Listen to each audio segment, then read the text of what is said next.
Hello, YouTube. Why the bones of Australopithecus were launched into space. An explanation of the mystery of the dead astronauts project has been found. The launch intersects with the plot of the Stanley Kubrick film and leaves several unobvious hints, according to one keen Russian journalist. But before we get to it, let me add this. Firstly, the analysis was done by the Russian newspaper Komsomolskaya Pravda, its science reporter Arsyukhin. The newspaper publishes very interesting materials. I often cite them. And I also have been acquainted with their science editor, Lagovsky, since early 1990s.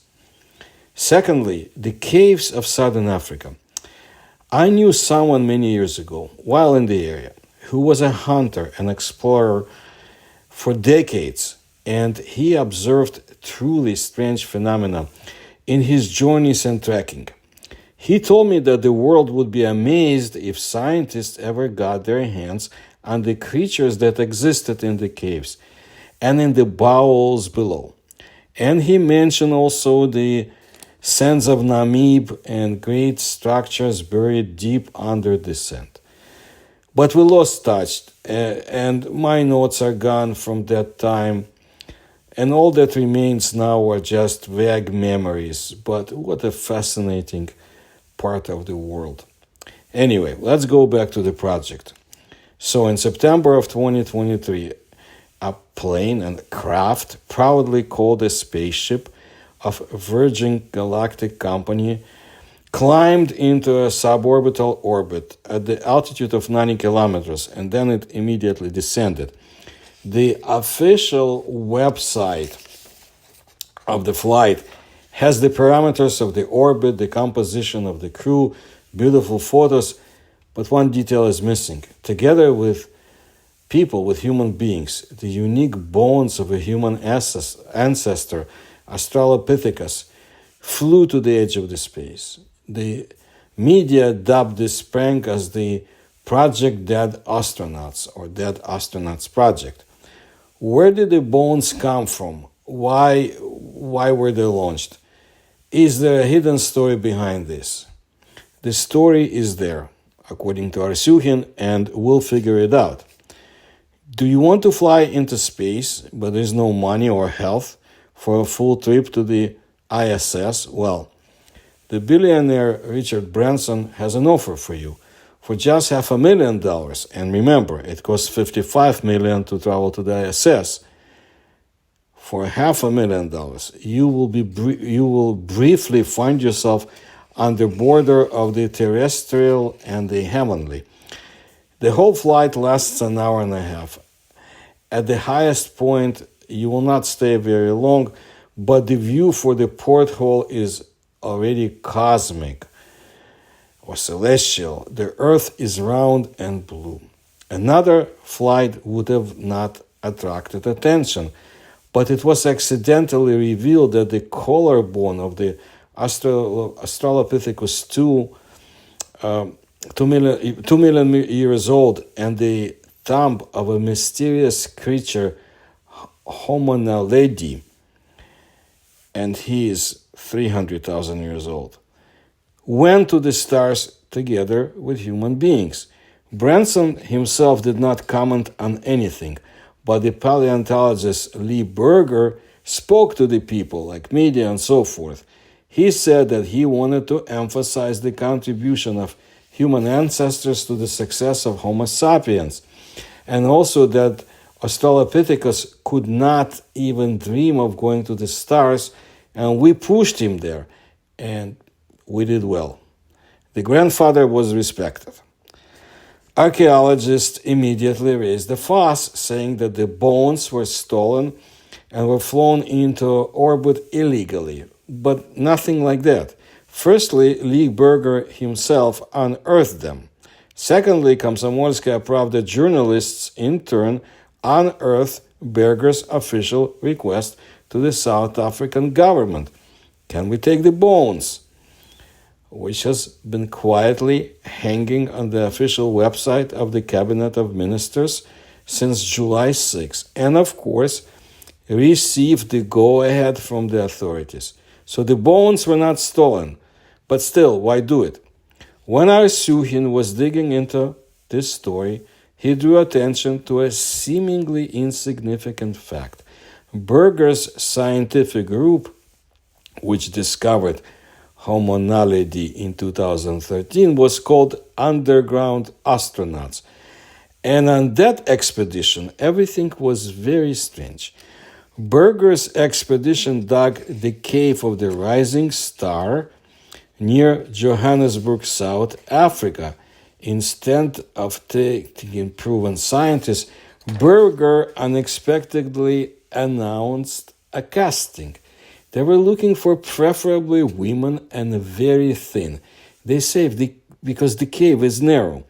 Berger personally chose those who wanted to break through, and he called the team Underground Astronauts. And the team would climb inside the Rising Star. The excavations are broadcast on the social network. Berger gives one press conference after another. Now, the scientists exude poison. The group is unprofessional. The excavations are going on, and the head of the expedition is focused on PR. With such a pomp, a sensation is bound to appear, and voila! Homo naledi was discovered, and since then it has not been found anywhere else. This is an amazing creature, a small but very smart brain. The creature knows fire, professes religion, worships the stars. Isn't that what the name of the cave hints at? Isn't it from the outer space? Meanwhile, professionals are perplexed. Those are some strange bones. It was as if they had taken the parts of a modern man and attached them to the bones of an ape. If only we had one leg or just teeth, we would have thought it was Homo sapiens, the scientists shared. Human brains are glued to an ape's skull, the others argued. But the word fake was never sounded. Berger's authority is quite high. And here's a subtle moment. In order not to lose credibility, it is necessary to refrain from making too crazy statements, the Russian journalist said. But Arsuhin, he does give a hint. Berger calls the creature naledi, star in the local dialect, the star that was found by astronauts. Well, bloggers said the rest for Berger. Homo naledi is tiny and smart, looks great at the helm of a flying saucer. Here it is, our interstellar ancestor. If it crossed with Australopithecus, and modern man came out as a result. And it turns out that Berger and Branson launched into space Dad, Naledi, and Mom, Australopithecus. A real magical ritual, it turns out. A moment of patience. We will now reveal the essence of this magic. But first, a little science. And maybe Berger is right. And once before, ages ago, apes interbred with aliens. Is this possible? Question 1. Is there something alien in our DNA? Simple answer, we have no idea. There's a lot of stuff in our DNA. To distinguish the alien, you need to know what the aliens look like. Question 2. Have there been unexplained jumps and ups in the history of mankind? As many as you want. The Egyptians sculpted pots and hammered stones, and suddenly they built pyramids. Our distant ancestors were engaged in gathering in the savannas, and suddenly they developed speech, religion, and culture. Are these jumps and ups due to external interference, or are the reasons natural? There's no answer. Question 3.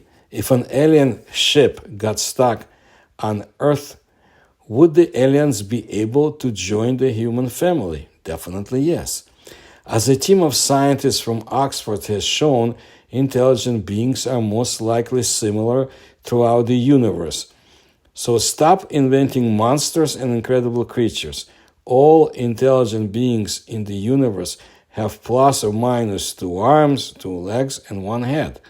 So Homo naledi are the feral descendants of ancient astronauts? And how not to become primitive in these circumstances? Look, the spaceship is broken. Their supplies run out. There's no connection, no communication with the native star. Those ancient aliens, climbed into the cave. They tried to restore native technologies, but how can you restore them from here? Can you recreate a smartphone if you had to? And then the locals were interested and decided to establish contacts, intellectual and sexual. Everything seems to have been unearthed by Arsuchin. He brought Berger to the surface, so to say. See, but some detail was missing. And then a friend asked him, do you remember how Stanley Kubrick's movie 2001, A Space Odyssey, begins? And the picture begins with the fact that Australopithecus finds a certain black obelisk. The message of the aliens, Arsuchin said. From this obelisk, the ape is enlightened and throws the bone high into space. And here is the subtlety. It is clear that the bone, as it should be according to the laws of gravity, should go to the Earth, but with the help of unobtrusive installation, it seems to turn into a spaceship. So that's what Berger and Branson did. They repeated the plot of the cult film. They threw, so to speak, a bone to the stars, and exactly as the ape did in the picture, suborbital. Needless to say, both Kubrick and the writer Arthur C. Clarke, based on whose story the film was shot, were convinced cosmists. That is, they believed that people were a project of an extraterrestrial civilization. Therefore, the paleontologists, together with the billionaire, also believe in this. Official science is an uncompromising monolith, almost like in Kubrick's film, with which you cannot argue. The topic of paleocontact is considered to be parascientific, a taboo. We're speaking about ancient alien hypothesis, which of course is not logical at all. Science recognizes that the outer space is inhabited, believes that the other civilizations move wherever they want on their ships, but to think that they flew to us, to the Earth, this is a heresy. But paleontologists and geologists are extremely free-thinking people. You would know what they talk about with each other on expeditions around campfires. There are people like Dr. Alice Silver who took and wrote the book People Are Not From Earth. Of course, this put an end to his scientific career, but his book is a bestseller. Most scientists prefer hints. Lee Berger treads carefully on thin ice. He knows the price of PR, and he knows the measure in PR. Agree, this costume play or ritual, well, it turned out beautifully. He didn't seem to say anything, but he said everything. And you will not find fault. This is what Arsuchin said. Now let me add this. Decades before, the mysterious Russian scientist and paleontologist and writer, suspected by the KGB, the Committee for the State Security, or secret police in the Soviet Union, he was suspected of being an extraterrestrial being. His name was Ivan Yefremov, and he wrote about intelligent life in the universe, being like Homo sapiens in appearance, and he espoused his arguments beautifully. You can find the playlist in my channel about Ivan Yefremov. And as far as tiny beings and their interstellar craft go, why don't you check out my video about the Monchegorsk Object? I have attached the link to the description of this video. And for those who are interested, the Rising Star Cave System, also known as Westminster or Empire Cave, is located in the Malmani Dolomites in the Blaubank River Valley, about 800 meters southwest of Swartkrans, part of the Cradle of Humankind World Heritage Site in South Africa. Recreational caving has occurred there since the 1960s. Fossils found starting in 2013 in the cave were in 2015 proposed to represent a previously unknown extinct species of hominin named Homonalidi. So stay tuned for more developments too. I will bring you what I find out interesting. I think you will find interesting my videos in Africa in general and about Namibia, for example, in particular. And I will bring more interesting discoveries in Southern Africa. I've been collecting this information. And it's very interesting discoveries about long lost cities and civilizations and much more. So please like my videos, please tell others about my channel. If you can support my research, you'll find the links in description to this video, and thank you for your attention to my work.